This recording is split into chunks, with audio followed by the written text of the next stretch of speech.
The UFC featherweight champ Alexander Volkanovski is looking to become the best in the division's history, and a win this weekend could seal the deal for the Australian.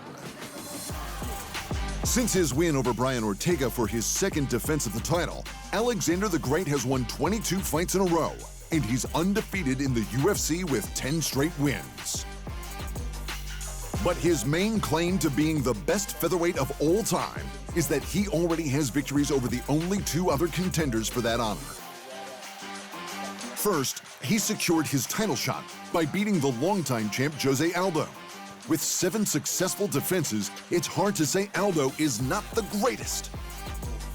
That was until Max Holloway finished him in devastating fashion to take the title, and then finished him again in an even more dominant display of superiority in their immediate rematch. Except Volkanovski then beat the in-form Holloway in Holloway's 4th defense, and then again to muddy the question of greatest even further. Volkanovski faces the Korean Zombie this weekend for his 3rd defense, which would equal Holloway's defense record. He'll still be a long way off Aldo's record, but time will tell if he can beat that too. And the Professional Fighters League has begun announcing their matchups for the first 2 events of the 2022 season. And last season's lightweight champion House Menfio is headlining the first event. He'll face Don, the Magic Man Madge, who hasn't lost a bout since 2015. So that should be a blast. The former UFC lightweight champ Anthony Pettis will attempt to stop his 2-fight losing streak in the co-main event against a PFL debutante.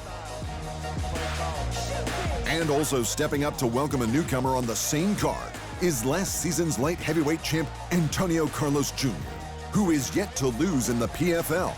That's all happening at the Esports Stadium in Arlington, Texas this April 20th.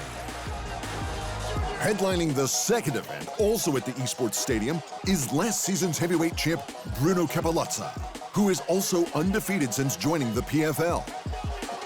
He's facing Stuart Austin, who may be fighting for his contract after losing his one and only bout with the promotion to date.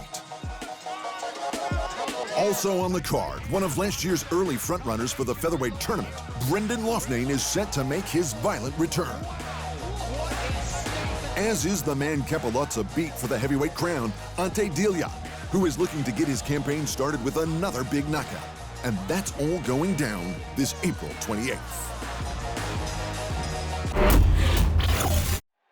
Thanks for watching, and remember, if you want more fight sports in your life, just hit the subscribe button.